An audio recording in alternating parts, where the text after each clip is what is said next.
Strategy पर आते हैं सर, आपके जो संकल्प है और कांग्रेस पार्टी की गारंटीज है उसमें क्या फर्क है? वो कहते हैं 500 में सिलेंडर देंगे, आप कहते हैं 450 में देंगे। वो कहते हैं इतनी नौकरियां देंगे, आप इतनी देंगे। वो 10,000 गृह लक्ष्मी योजना में देते हैं, आप लाडली स्कीम लेकर आते हैं कहीं पर, और यहाँ राजस्थान में भी महिलाओं के लिए स्कीम है। फर्क क्या है फिर? मतलब फर्क ये है कौन कितना पैसा बांट सकता है? नहीं, ऐसा नहीं। फर्क क्या है मैं आपको बताऊं। पहला फर्क ये है कि कांग्रेस पार्टी पहले डोल आउट करती थी, पैसों को डिस्ट्रीब्यूट करती थी। कांग्रेस पार्टी का इतिहास उठा करके आप देखेंगे तो आपको हमेशा ध्यान में आएगा, कहेंगे हम ये कर देंगे, हम कर्जा माफ कर देंगे, हम वो कर देंगे, हम सबको फ्री में इलेक्ट्रिसिटी देंगे। ये सब किया इन्होंने। प्रधानमंत्री मोदी जी के द्वारा जो भी कुछ दिया गया वह उस समाज को, उस वर्ग को स्वावलंबी बनाने के लिए दिया गया। जैसे आयुष्मान भारत, गरीब आदमी अपना इलाज नहीं करा सकता था, तो हमने आयुष्मान भारत शुरू किया। आयुष्मान भारत में भी एक बात ध्यान रखी, इंश्योरेंस नहीं दिया, एश्योरेंस दिया। स्टेट देती है पैसा, हमारे यहां इंश्योरेंस स्कीम नहीं है। यानी व्यक्ति को लाभ मिल सके, कोई इंश्योरेंस कंपनी के द्वारा हम नहीं चला रहे थे, हम state had taken the responsibility of giving you 5 lakh rupees.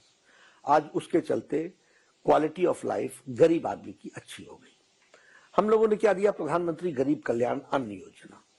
13.5 crore लोग आज गरीबी की रेखा से ऊपर उठ गए और उनके मन में एस्पिरेशन आया कि अब हमको कुछ और भी खरीदना है, क्योंकि रोटी का इंतजाम, आवास का इंतजाम, इलाज का इंतजाम, पढ़ाई का इंतजाम, ये हमारा कर दिया गया है। अब हम स्वावलंबन की ओर आगे बढ़ रहे हैं। हाँ, अब मैं कांग्रेस पार्टी की तरफ आपको कहूंगा, कांग्रेस पार्टी ने जो अब ये देना की बात जो शुरू की है, वो बीजेपी को कॉपी करना चाह रही है, क्योंकि उन्होंने पहले डोल आउट किया है। अब उनके समझ में आया कि अब हमको भी स्वावलंबन की बात करनी पड़ेगी। ठीक है, लेकिन वो मैथमेटिक्स नहीं करते, वो वर्कआउट नहीं करते, इसलिए उनकी स्कीम्स, अब उन्होंने कहा कर्जा माफी करेंगे, 19,400 किसानों का डिफॉल्ट हो गया और कुर्की हो गई। तो क्या किया आपने? वर्कआउट नहीं किया। आपने कहा हम बेरोजगारी भत्ता देंगे, एक पैसा नहीं दिया। आपने कहा हम नौकरी लगाएंगे, आप एक नौकरी नहीं लगा सके। आपने कहा कि हम इस सेक्शन को इतना फाइनेंशियली सपोर्ट करेंगे, आप नहीं कर सके, क्योंकि आपने लोग लुभावने नारे लगाकर लोगों को गुमराह करने की कोशिश की। बीजेपी ने जो कहा, सौभाग्य योजना, प्रधानमंत्री गरीब कल्याण अन्न योजना, आवास योजना, जल जीवन मिशन, उज्ज्वला योजना, उजाला योजना, ये सारी योजनाएं धरती पर उतारी गई हैं। क्यों? क्योंकि इसका मैथमेटिक्स वर्कआउट हुआ था। उनका मैथमेटिक्स वर्कआउट नहीं हुआ, इसलिए काट की हांडी बार बार नहीं चढ़। लेकिन नड्डा जी, आप इसको कितना भी सुंदर सुंदर नाम दे दीजिए, अगर आप खाना दे रहे हैं तो आप मुफ्त खाना दे रहे हैं और उसका खर्च स्टेट उठा रहा है। सुप्रीम कोर्ट ने भी इस पर चिंता जाहिर की है। आप मतलब विपक्षी पार्टियां करें तो रेवड़ी, आप करें तो लाभार्थियों को हम नहीं। जब आप कहते हो कि हम फ्री इलेक्ट्रिसिटी देंगे, ये रेवड़ी है, ये रेवड़ी है। अगर आप इसकी जगह पर ये कहें कि भूमिहीन किसान को हम कुछ फाइनेंशियल सपोर्ट देंगे, तो ये उस वर्ग की आप बात कर रहे हैं जिस वर्ग को कोई नहीं देख रहा है, और उसके कारण हमारी इकोनॉमी को जो ग्रोथ मिलनी चाहिए वो उसमें हिंड्रेंस बन रहा है। तो उसको हम जब सपोर्ट करते हैं तो वो हम समाज को, देश को आगे बढ़ाने का काम। चलिए ठीक है, अगर अब इससे आगे बढ़े तो तमाम पार्टियां अपनी अपनी तरफ से वादे कर रही हैं, लेकिन बीजेपी की तरफ से आप उसमें क्या ऐड करते हैं? हिंदुत्व की पिच। अब सवाल, अब क्यों मैं बोल रही हूं, मैं पूछती हूँ आपसे। कन्हैया लाल की बिहेडिंग का जो टेलर थे उदयपुर में, कन्हैया लाल जी का परिवार अभी भी 18 महीने बाद सर इंसाफ का इंतजार कर रहा है। अगर यहाँ की सरकार से पूछिए तो वो फौरन कहते हैं कि ये तो एनआईए जांच कर रही है, एनआईए को उन्हें सजा दिलानी है। तो आप इस मुद्दे को क्या हिंदुत्व की पिच पर उतार रहे हैं चुनावों के लिए? देखिए, सबसे पहली बात, फैक्ट ऑफ द केस समझ लीजिए। शायद 2022 में जून में ये घटना घटी थी जी। 2022 में ही 18 जून में घटी थी, और जुलाई में ये एनआईए को केस दे दिया गया। दिसंबर में एनआईए ने चार्जशीट फाइल कर दी है, दिसंबर में 2022। अब स्पेशल कोर्ट बनना है और स्पेशल कोर्ट में केस होना है। स्पेशल कोर्ट गहलोत सरकार ने बनाना है और गहलोत सरकार को स्पेशल कोर्ट बना करके इस केस को लगाना है। लॉ स्टेट सब्जेक्ट है, स्टेट को इसको इंप्लीमेंट करना है। ये हमेशा झूठ बोलना, गफलत में डालना, गुमराह करना, ये इनकी आदत है। NIA has done the job now. This special court is to be set up by the outgoing government of Gehlot. आपने डिसाइड कर दिया? लोगों ने डिसाइड कर दिया। तो ये जो काम था इनका, इन्होंने नहीं किया, इस कारण से उसको न्याय नहीं मिल पाया है।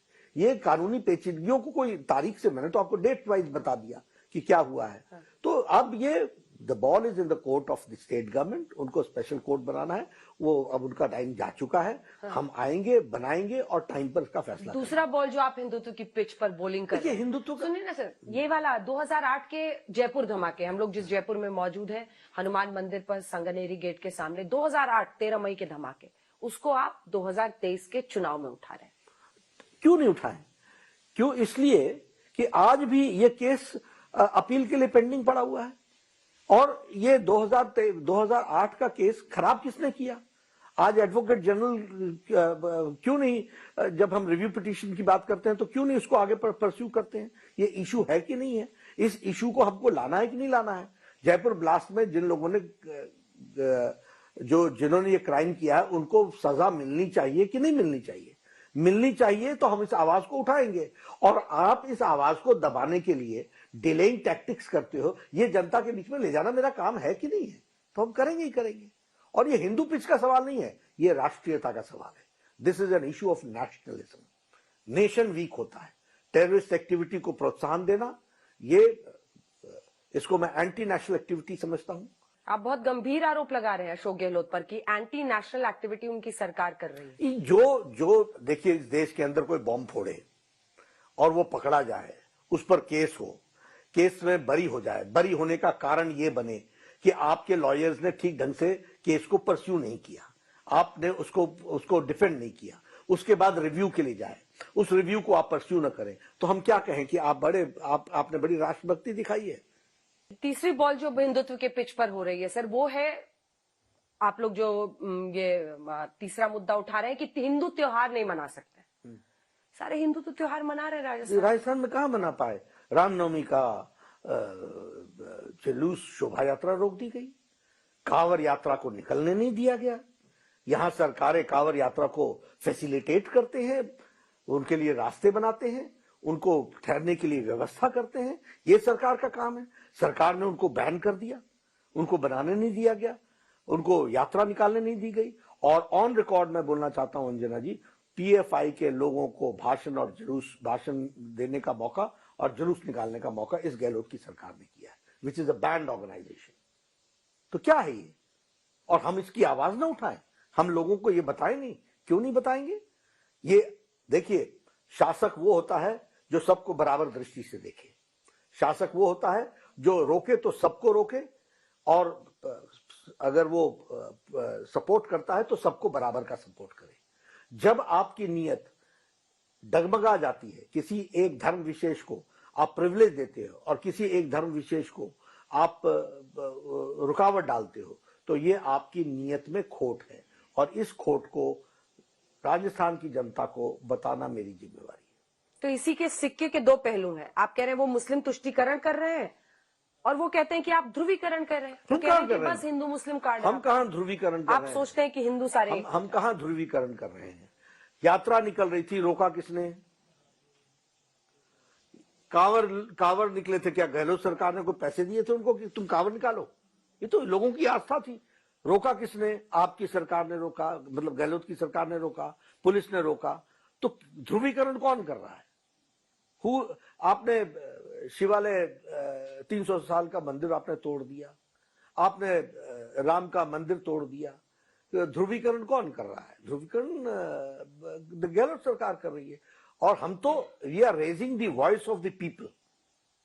हमने तो कभी नहीं कहा कि कोई ईद न मनाए, हमने तो कभी नहीं कहा कि आपको ईद के बनाने की फैसिलिटी नहीं है। और एक पिच बना रहे हैं राहुल गांधी भी, और वो पिच कई राज्यों में इंडिया गठबंधन के लोग बना रहे हैं, और वो पिच है जिस पर उनकी बॉलिंग हो रही है, वो है कास्ट सेंसस। वो कहते हैं बीजेपी इस पर बैकफुट पर है। कोई बीजेपी बैकफुट पर नहीं है, कोई बैकफुट पर नहीं है। ओबीसी के लिए और सभी समाज के लोगों के लिए जितना काम मोदी जी ने किया है किसी भी सरकार ने नहीं किया है। ऑन रिकॉर्ड, ये प्रधानमंत्री गरीब कल्याण अन्न योजना, 80 करोड़ की जनता को 2 वक्त की रोटी का इंतजाम करना, इसमें सभी धर्म के लोग हैं और सभी जातियों के लोग हैं। उज्ज्वला योजना में 11 करोड़ लोगों को गैस का सिलेंडर देना, इसमें सभी धर्म के लोग हैं, सभी जाति के लोग हैं। प्रधानमंत्री किसान सम्मान निधि योजना, 11 करोड़ लोगों को, किसानों को सम्मान देना, इसमें सभी धर्म के लोग हैं, सभी लोग हैं। हमको कभी भी इस तरीके का हम लोगों ने कभी ये लड़ाई नहीं लड़ी। और मोदी जी ने हमेशा स्पष्ट रूप में कहा है कि सबसे बड़ी जाति है तो वो गरीब है, उसकी चिंता करना, उसके बारे में सोचना।